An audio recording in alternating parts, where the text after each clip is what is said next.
السلام عليكم، ازيكم؟ عاملين ايه؟ ان شاء الله تكونوا كويسين وحلوين وامامير كل حاجه. انا عارفه انه الفتره دي فتره امتحانات، وانا كمان عندي امتحانات. يعني عندي الماده الجايه اخر ماده فيزيكس.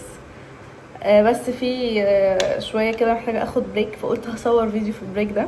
كل المواد اللي اخدتها هتكلم عنها النهارده. لو انتوا عايزين تعرفوا المواد اللي اخدناها في بيزك ساينس في هندسه، باي ذا واي الساعه 2 بالليل، فدون جادج يعني. ماشي، انا الساعه 2 بالليل أنا لسه راميه المعلقه في الربش والله العظيم. فخلونا نبدا مع بعض نتكلم عن مواد الترم الاول، مواد الترم الثاني.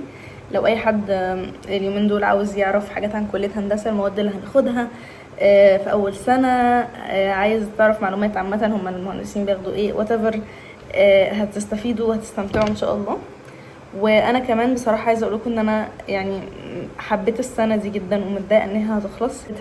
يعني مش عايزاها تخلص ومش عايزه المدرسين. انا لسه بقول على الله العظيم يا جماعه، انا معلومه، انا لسه بقول حصه. يعني لسه بقول عندنا حصه فيزيكس، عندنا حصه والله العظيم، وبقول على المعيدين والدكاتره والمدرسين I'm a little baby والله، لسه صغيره. انا مش عارفه ايه اللي جابني هنا. ان شاء الله هحاول بدايه من السنه الجايه انه انا اصور كل اللحظات بتاعتي في كمبيوتر. يعني ايا كان القسم، مش عايزه احرق عليكم لسه محتاره بين قسمين والله، او محتاره بين كل الاقسام. كل الاقسام عاجباني، يعني لو في والله قسم في كل الاقسام انا هدخل. المهم خليني احكي لكم عن المواد مع بعض.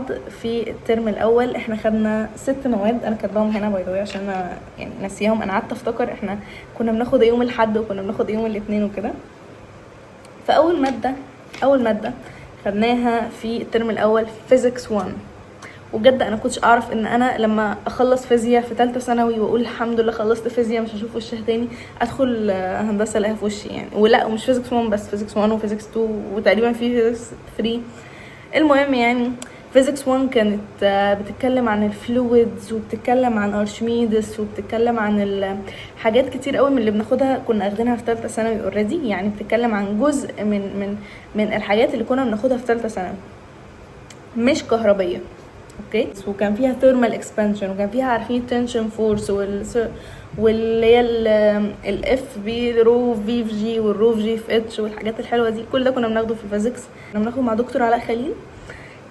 كانت بجد كنت بستمتع جدا بالمحاضره، وقد ايه الفلويدز دي حاجه انت يعني فعلا ممتعه جدا جدا جدا، ومحتاجه تخيل علشان نقدر نحل. كل ما تخيلنا المساله قصادنا وكل حاجه فيها، كل ما هنعرف نحل احسن، وكل ما هنقدر نحل افكار مختلفه اكتر. تاني حاجه my all time favorite mechanics 1. يعني الميكانيكس عامه انا بعشق الميكانيكس. الماده دي بحبها من وانا في ثالثه ثانوي. كانت اسمها ميكانيكا، وكانت مكونه من استاتيكا وديناميكا. الجسم هو ساكن، او الجسم هو اسمه على وشك الحركه، اللي هو يعني هيموت ويتحرك بس هو مش متحرك، فاهمين؟ درسنا في الاخر الجوينتس. انا فاكراها كويس قوي لان انا قعدت عشان افهمها كويس، وكنت خايفه تيجي في الامتحان كنا بناخد ميكانيكس في اللكتشر مع دكتور ياسر، وكنا بناخد سيكشن مع باشمهندس امير، وصحيح كنا بناخد فيزيكس سيكشن مع باشمهندسه هدى اشرف، اللي انا عملت معجزات عشان احاول اخد معها الترم التاني. بس يعني انا برضو الحمد لله المهندسين اللي خدت معاهم الترم التاني كلهم قمر بصراحه. كل المعيدين بجد سكر. بس انا بس عشان بيبقى عندي شويه اوتيزم فايبس كده، ما بحبش اغير حد. يعني انا بحب لو خدت مع حد افضل اخد معاه طول حياتي بقى. لو يعني انا هاخد فيزيكس طول حياتي افضل اخد مع نفس البني ادمين، بس طبعا دي مش الحياه يعني. anyways، فخدنا ميكانيكس وكانت عباره عن ستاتيكس، وكانت ممتعه وجميله. لو انتوا بتحبوا الميكانيكس وبتحبوا تتخيلوا الحاجات دي هتتبسطوا جدا. ممتعه جدا. دكتور ياسر كان ممتع، باشمهندس امير، كل حاجه كانت بيرفكت بجد، وكانت من المواد اللي بحبها قوي. بعد كده اخدنا ماث 1 مع دكتور هدى فوزي. بجد يعني انا كانت عباره عن ايه بقى؟ differentiation وintegration. ده المين يعني المين تايتل بتاعهم. كل انواع الديفرنشيشن وكل انواع الانتجريشن خدناها. اللي هو كل حاجه خدناها في ثالثه ثانوي على فكره، خدناها بيزكس خالص، اللي هو التفاضل والتكامل بقى والبراكتلي باور والحاجات الحلوه دي كلها اخدناها في بيزك ساينس تاني.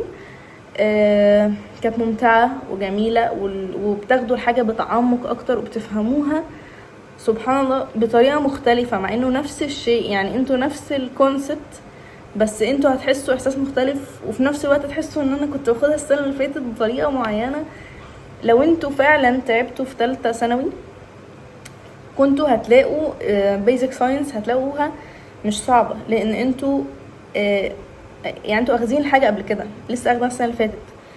الفرق في المصطلحات شويه، الفرق لو انتوا مثلا كنتوا عربي هتلاقوها بالانجلش فده هيفرق، بس ان جنرال يعني هتلاقوا انتوا فاهمين نفس الفكره وبتستوعبوا بسرعه، يعني خصوصا في الترم الاول، لان الترم الاول كان مثلا في الماث كلها حاجات خدناها في ثالثه ثانوي، كلها يعني حاجات بسيطه طبعا بناخدها بتعمق اكتر، بس نفس المصطلحات العامه يعني. المهم عشان حاسه بقيت كده، خدنا ايه كمان؟ خدنا كمبيوتر كان من الحاجات اللي احنا خدناها يعني سطح كده، اللي هو عارفين اكتر حاجه تافهه في الكمبيوتر خدنا اللي هو تركيب الكود البسيط، يا دوب حط قوس كده وحط قوس كده مش عارفه ايه، حاجات بسيطه جدا جدا يعني عشان بس نعرف شكل الكمبيوتر ده بيبقى عامل ازاي. وخدنا طبعا كل الحاجات دي يا جماعه بيكون ليها ليكتشر توتوريال لاب، او يعني اغلبهم ليهم لاب. ايوه، فالكمبيوتر كان ليه لاب ساعتين نقعد نطبق الحاجات اللي بناخدها.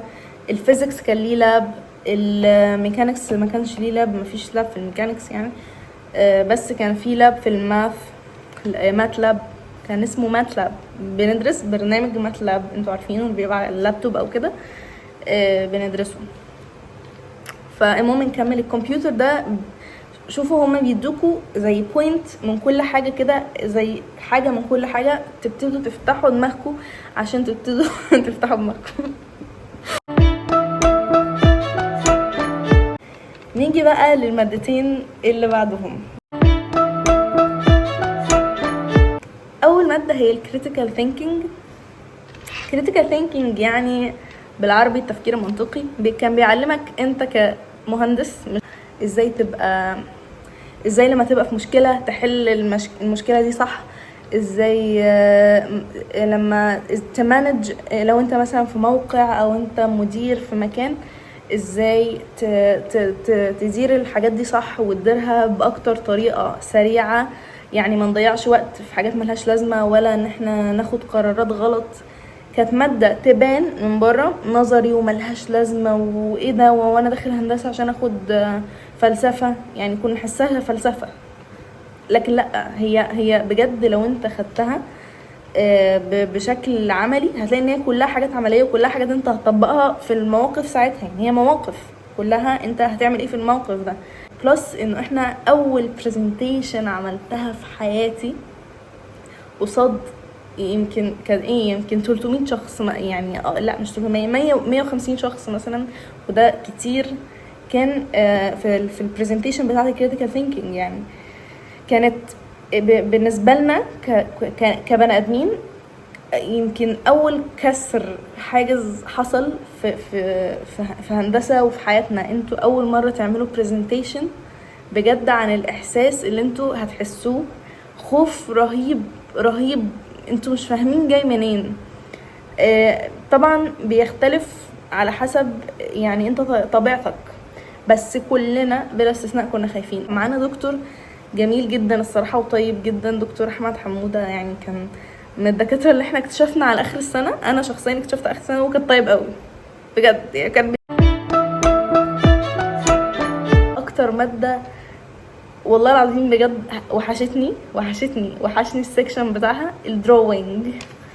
يعني الدروينج ده بقى يا ما عيطت في السكشن بتاع الدروينج ده. انتوا اول ما ربنا يكرمكم تدخلوا هندسه اول حاجه هتقولها تاخدوا كده لسته طلبات، هاتوا يا جماعه مسطره سي، مثلث 60 ومثلث 30، برجل كبير كده اول مره تشوفوا في حياتكم. انا عمري شفت برجل كبير كده قبل ما ادخل هندسه. وتجيبوا بقى لوح وتجيبوا الاسطوانه اللي بنحط فيها اللوح ومش عارفه ايه. كان الموضوع ممتع وحماسي جدا جدا. السكشن بتاعي كان مع باشمهندس احمد علاء وباشمهندس امير. يا الله، كل سكشن بجد يعني والله العظيم الاسبوع كله في حته، واخر الاسبوع السكشن ده كان بيه في حته تانية خالص.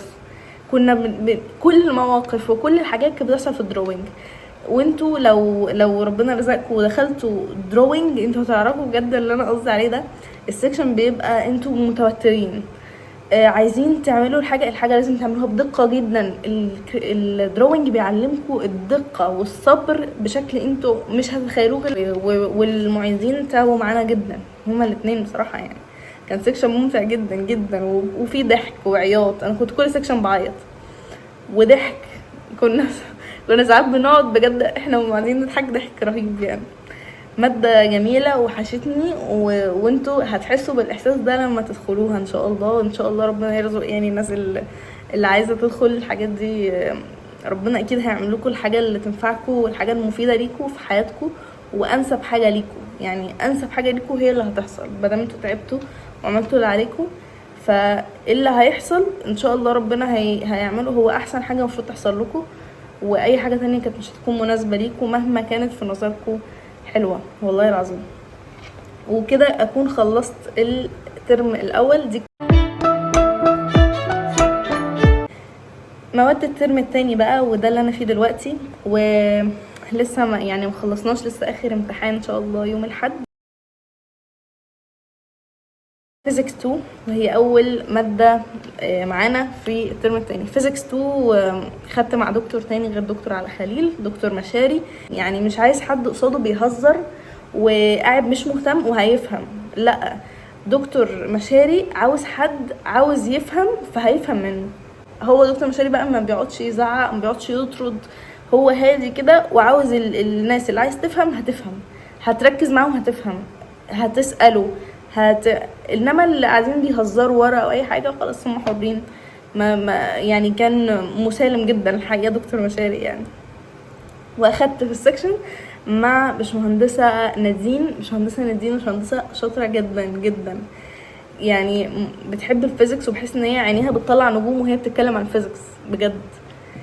فالترم التاني ممكن انتوا يبقى فيها بصمجه لحد ما، او انتوا تبقوا مش فاهمين بس تقدروا تطلعوا الرقم اللي هو عايزه. بس ده غلط، خلي بالكم، لان انتوا داخلين هندسه مش عشان تطلعوا رقم، انتوا داخلين هندسه عشان تفهموا وتستوعبوا كل حاجه. فلازم تعملوا حسابكم ان انتوا لازم تحاولوا تفهموا على قد ما تقدروا وتسيرش على الميثود المعينه ازاي بتحصل وكده يعني. my all time favorite mechanics 2 كانت عباره عن dynamics. خدنا في الترم الثاني مع دكتور أميرة، وفي السكشن مع باشمهندسة غرام. الداينامكس يعني الجسم هو بيتحرك، اكسلريشن بقى وفيلوسيتي وحاجات جميلة كده هتستمتعوا بيها جدا. باشمهندسة غرام باشمهندسة شاطرة جدا ومنظمة جدا. فيديو اتكلم عن المعيدين بجد والله العظيم، وفيديو كمان عن الدكاترة.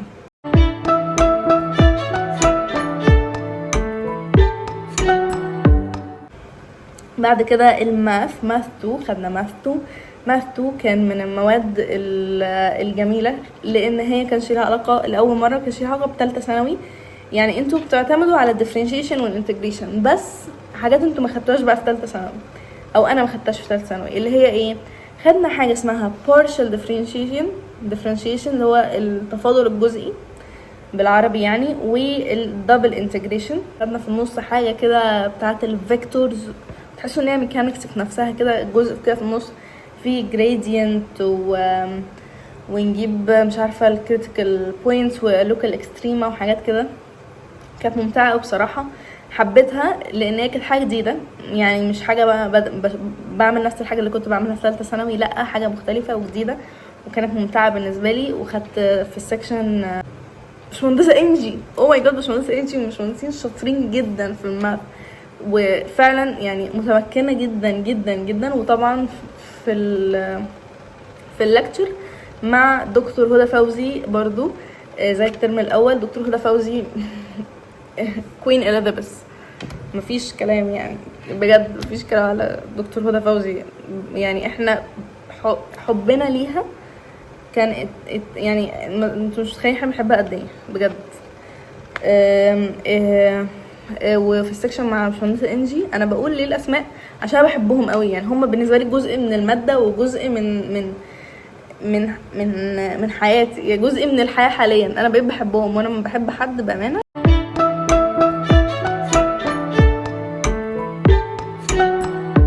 بعدين خدنا communication skills كانت من الحاجات اللي برضو زي critical thinking كده.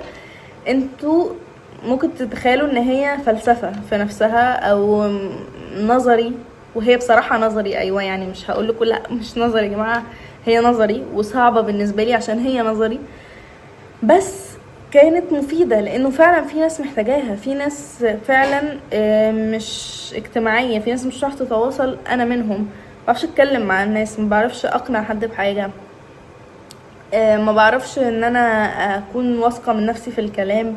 كله برزنتيشن كبيرة في الاخر، هتعملوا سبيتش في النص برضو كده اللي هي برزنتيشن صغيرة كده لوحدكم.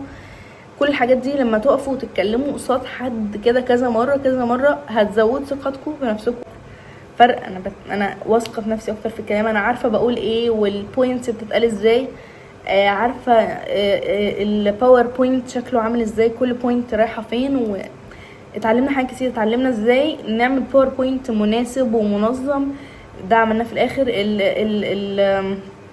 خدنا ايه كمان؟ البادي لانجوج والاي كونتاكت، تحفه الكوميونيكيشن. والدكتور بتاعتنا كانت جميله بصراحه جدا، دكتور هدير، كانت من الدكاتره اللي شاطرين بالنسبه لي جدا جدا يعني. بعد الكوميونيكيشن سكيلز خدنا برودكشن. خدت برودكشن. البرودكشن لو عايزين تعريف ليه، هو حاجه بيعلمكم اسمه اللي هو انتاج بالعربي، يعني بيعلمكم ازاي تبقوا المكنه بتاعه الخراطه، التيرنينج، المكنه بتاعه مش عارفه ازاي بنعمل مثلا القلم ده، ازاي بنعمل المسطره، التيرنينج، الدريلينج، الميلينج. كل دي حاجات بنتعلمها عشان نعمل حاجات تانية. يعني ايه اسمها ايه العمليات اللي بنعملها عشان نطلع الفاينل برودكت بتاعنا. بنستخدم بقى حاجه اسمها ميلينج في ايه، بنستخدم حاجه اسمها دريلينج في ايه، بنستخدم حاجه اسمها ايه، في حاجه اسمها الفينيشنج، في مثلا زيرو بروسيسز، النيجاتيف، مش عارفه ايه. كل الحاجات دي بجد كانت من الحاجات اللي انا اصلا لسه مذاكراها، لان كان الامتحان بتاعها النهارده اصلا. الليكتشر مع دكتور ريتا من الدكاتره الجمال والله العظيم، يعني باخد في السكشن مع باشمهندس محمد ايمن. يعني باشمهندس محمد ايمن جالنا الترم التاني، كانش معانا الترم الاول، بس والله العظيم بجد من اكتر الناس اللي احنا حبيناهم بسرعه، يعني حبيناهم بسرعه بجد. يعني كان هو طيب جدا وجميل جدا، واحنا استمتعنا جدا معاه.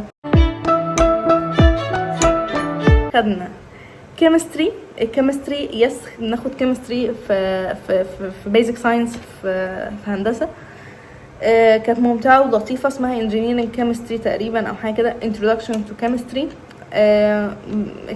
كيمياء ليها علاقه بالهندسه، ليها علاقه شويه لو انتوا داخلين قسم من بترو، فمفيده ولطيفه. والدكتور كانت خدنا مع 2 دكتورز، دكتور احسان ودكتور نهى. وفي السكشن اخدنا مع باشمهندس عبد الرحمن، وكان في بصراحه كذا معيد بيبدلوا مع بعض يعني.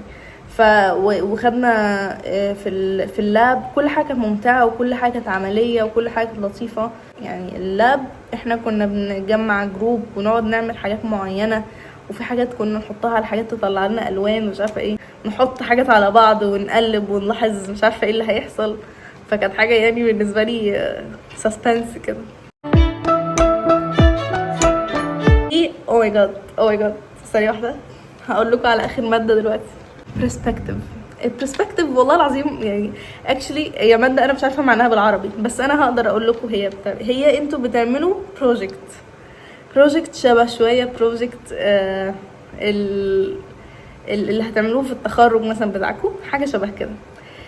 بمنتهى البساطه دكتور ابراهيم البغدادي يعني ادالنا كذا بروجكت وقال لنا اختاروا منهم. عندكم فاير فايتر، تعملوا عربيه فاير فايتر بتطلع مش عارفه ايه او ماي جاد كانت متعه. دي كانت الراي الرسمي للترم، يعني احنا كل طول الترم بنفكر في برسبكتيف دايما.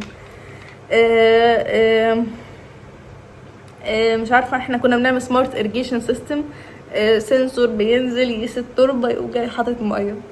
التفاهه دي قعدنا فيها طول الترم، بنعمل فيها حاجات كتير قوي لحد ما تتعمل. وكان في كذا بروجكت تانيين، ناس عملوا سي ان سي، ناس السي ان سي ده متسألوش هو ايه، هو حاجه اصعب من ان انا اشرحها. في كذا حاجه، في فولو لاين كار، حاجه بنحط كده شريط اسود العربيه تمشي وراه. بمنتهى البساطه دي بقى قعدت معانا كلنا كتير جدا عشان نعملها. فيعني الموضوع يبان بسيط، دكتور ابراهيم من الدكاتره اللي ادونا متعه جدا وسسبنس زي ما قلت لكم. الدكتور كان بيحمسنا بطرق غير طبيعيه. يعني كان في شويه 5 معالق تهديد، على كام معلقه من الحماس، على كام معلقه من انا معاكم وفي ظهركم ومش عارفه ايه. بصوا برسبكتيف شبه شويه الترم الاول دروينج، يعني انا بالنسبه لي مبدلاهم كده، انه مثلا برسبكتيف كان قصاد الدروينج، الكريتيكال كان قصاد الكوميونيكيشن كده يعني. فالبرسبكتيف كان شبه الدروينج، والدليل على النظريه اللي انا عاملاها دي انه السكشن بتاعه كان فيه معيدين. بس الترم ده كان عندنا باشمهندسه نادين وباشمهندسه رانيا، كانوا في السكشن عندنا. يعني الترم الاول كان باشمهندس امير وباشمهندس علاء. في مواد زياده عايزه لكم معلومه، احنا بنسجل يعني في نظام التسجيل ده، احنا ممكن انا كنت الترم ده ما سجلش كوميونيكيشن بس مواد معينه واخدها مثلا في سنه رابعه عادي، او كريتيكال ثينكينج. لما كنا ناخد كريتيكال او كوميونيكيشن كان في ناس اكبر مننا وبياخدوا معانا عادي، او فالمواد دي عايزين ناخدها نسجلها في سنوات تانية.